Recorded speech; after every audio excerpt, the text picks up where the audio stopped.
Okay, so let's react to Rishi. I think, Steve, you'll enjoy answering this. I've never shared this live, so it's good that we can all react to it.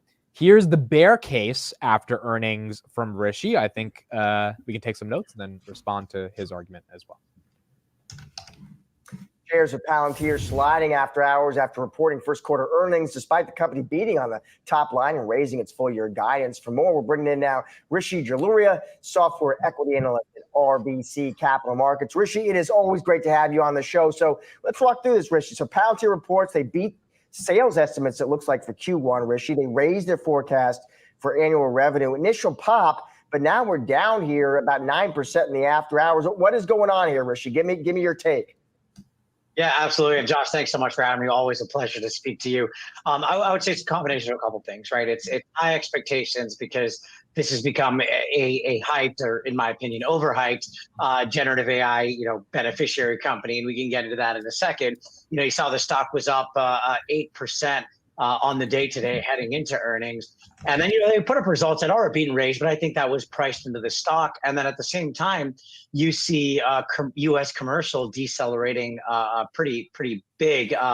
Last quarter, they put up 70% U.S. commercial growth. Now they're growing U.S. commercial 40%.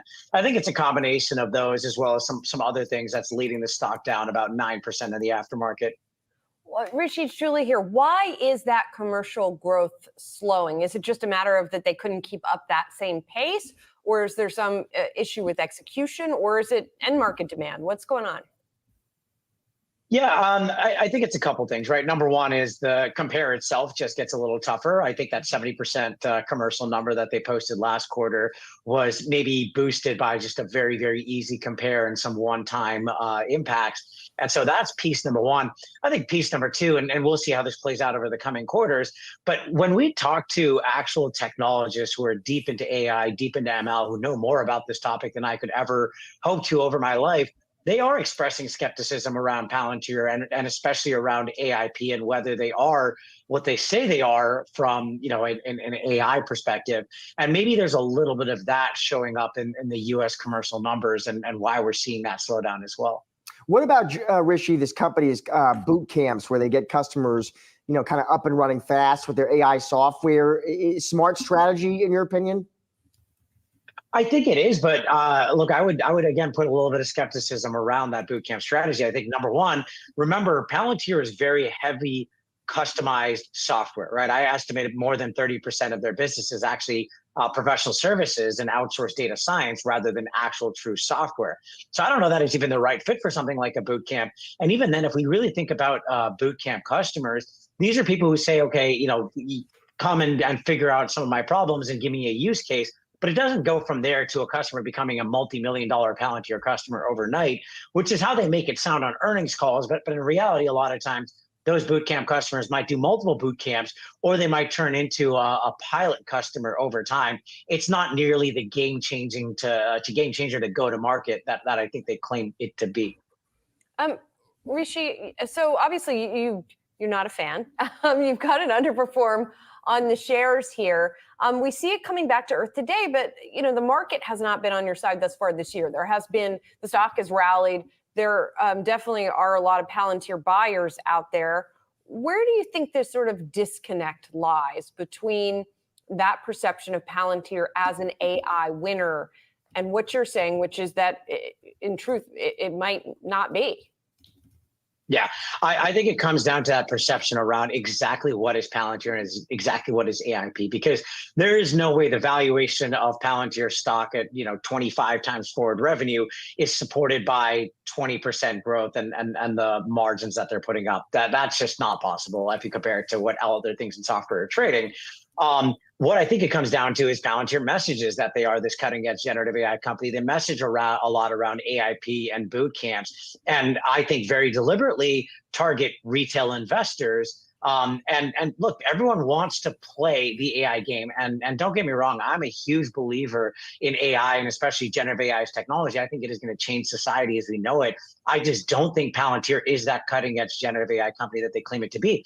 I think it is a good data pipeline. It is a good data ontology company. I'm not saying it's not a useful company, but it is not what they claim it is. And I would say to any investor that really wants to play this AI trend, go buy Microsoft.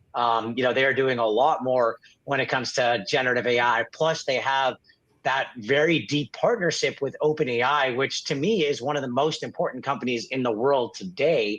I think Microsoft is a much better way to play the AI wave than Palantir. And Steve, thoughts? I'm going to get in trouble for what I want to say. No, do it, dude. You're barely on the podcast. Live a little. Give us No, I don't want to be disrespectful. I think the most intelligent thing he said was look at Microsoft because they're a huge player. I think that was a very intelligent thing to say. I think that they are going to be a heavy hitter in the space. I think there's going to be a couple of companies, and Microsoft's going to be one of them. And I put in the last article that my opinion is Palantir will be the most important software company behind Microsoft. So I think that was the most intelligent thing he said. I don't think he is necessarily correct on other aspects of this for the simple fact that who are the technology sources he's talking to? One, do they actually know the field? Do they not know the field? Is it opinion? Have they seen the product? Have they seen what other companies are saying about the product? Like, you can talk to whoever you want to talk to. I don't care what anybody thinks. I care about what the representatives from the companies that are using it are saying. I care about what BP is saying. I care about what Exxon is saying.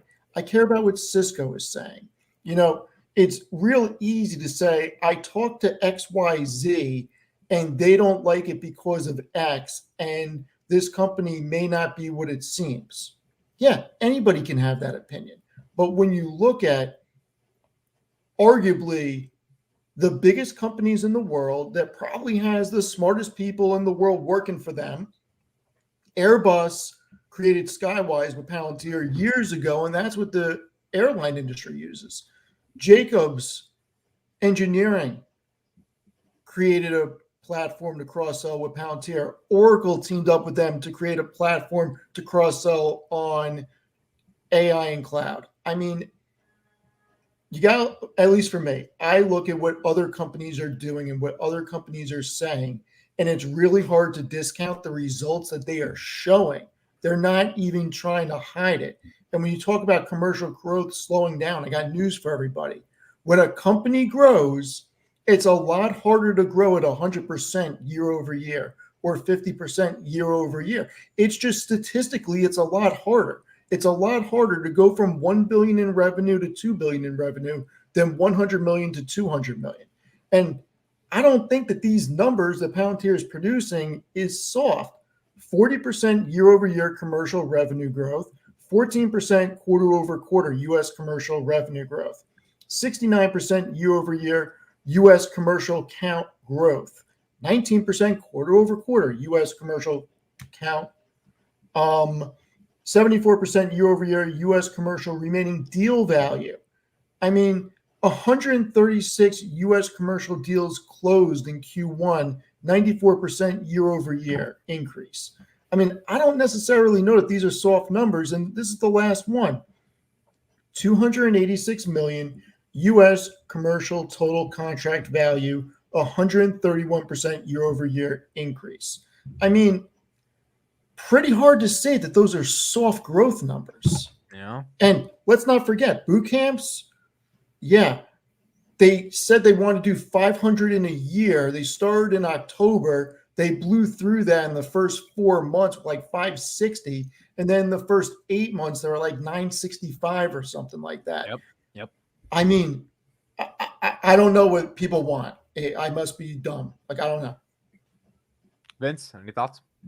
Yeah, this guy's really dumb. Did anybody get a tick when he said that it's a company that is heavily, like they're heavily communicating to retail, and this is why the stock is up?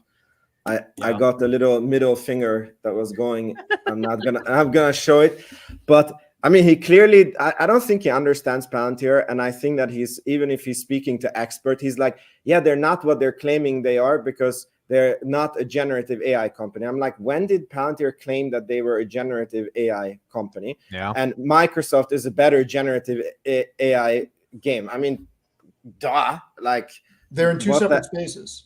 Exactly.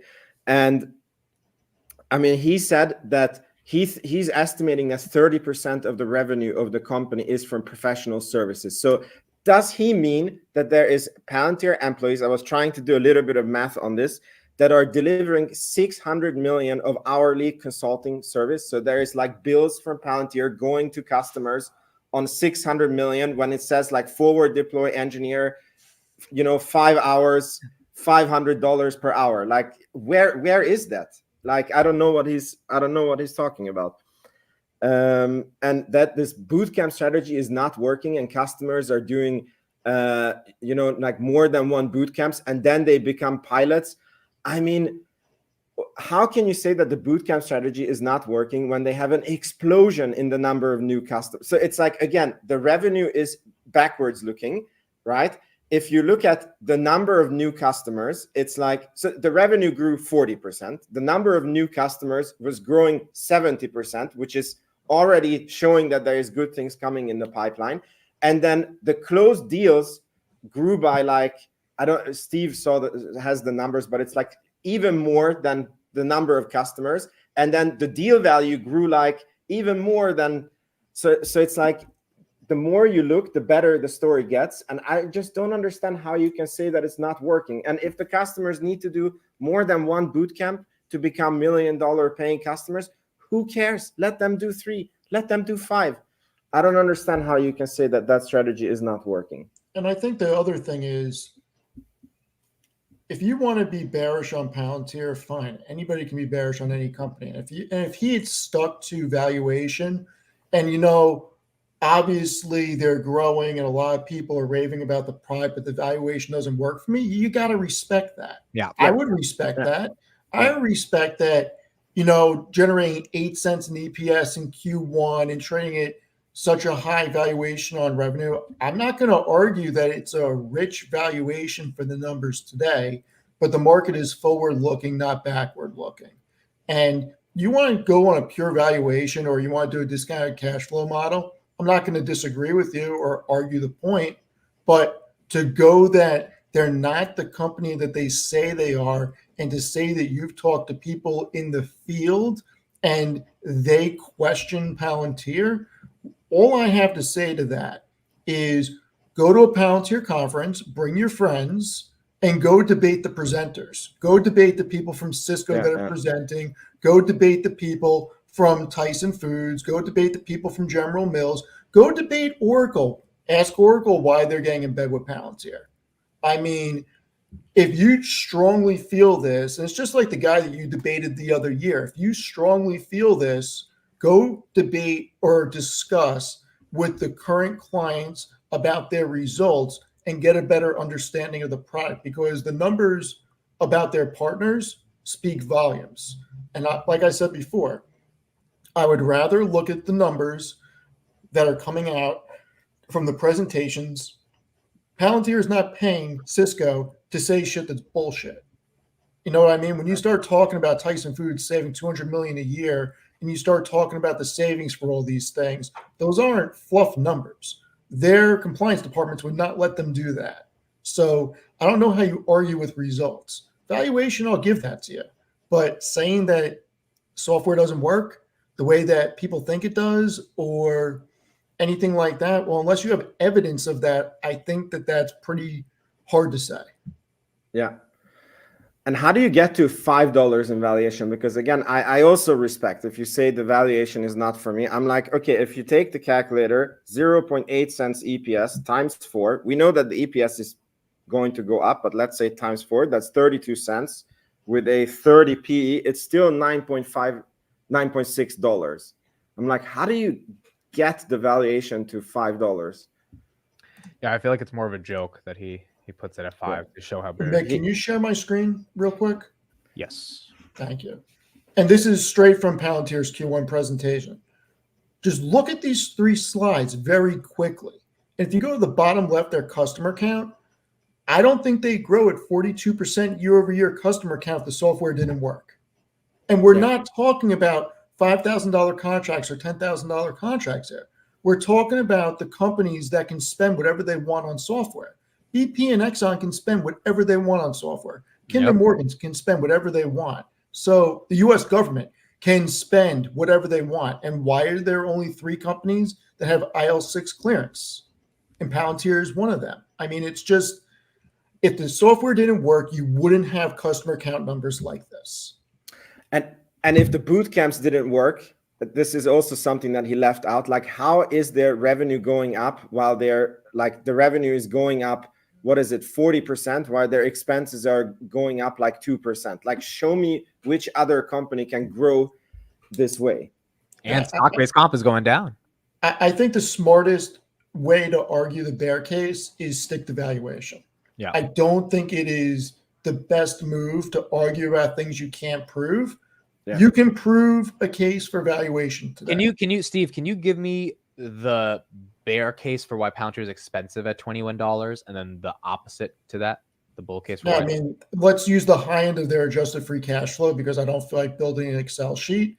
Their high end of adjusted, I hate adjusted numbers, is $1 billion, and the market cap is what, 50 billion right now? Yeah, call it 50 even. All right, so they're trading at 50 times free cash flow. I mean, for a company that's growing, that's not insane. I mean, you look at where Amazon used to trade, you look at where Tesla currently trades. Like, it's not insane. They're definitely, It's pricey. They're pricey, but it's not, something that scares me when I think about 3 or 4 years down the road what it could be, because they could be generating 3 or 4 billion in annualized free cash flow, which, if they were, brings it to about 12 to 15 times. And I think anything under 20 times free cash flow, you start getting into a value area company. So I think you could make a bear case around, look, they generate 8 cents of EPS. If they only generate 50 cents of EPS in 2024, they're trading at, 40 times or 45 times PE forward. It's expensive. I think you can build somewhat of a case that's overvalued maybe today based on 2024 numbers. And there could be potential to invest in other companies that may be undervalued, that the market is discounting. I mean, you look at PayPal's numbers, they look pretty undervalued today for what they are currently producing, but nobody can tell. I can't tell. You guys can't tell if Palantir is going to grow into the valuation. We don't know the future, but the metrics make it look like they're certainly going to grow into the valuation, and that the valuation could look cheap in a couple of years. Do you think Palantir, if they stayed growing at 20% for the next 5 years, that would be a problem? No, why? I mean, do you think they need to accelerate to 25, 30%? I'd love for them to accelerate, but I don't think it's a problem if they grow at 20%. It's not a problem, but I think that would result in the stock price growing 10 to 15% a year from here. So I think that to keep the current valuation and to have a real upside in the stock, I think that if people are holding at this level, then they must believe that the revenue and things are going to accelerate from here.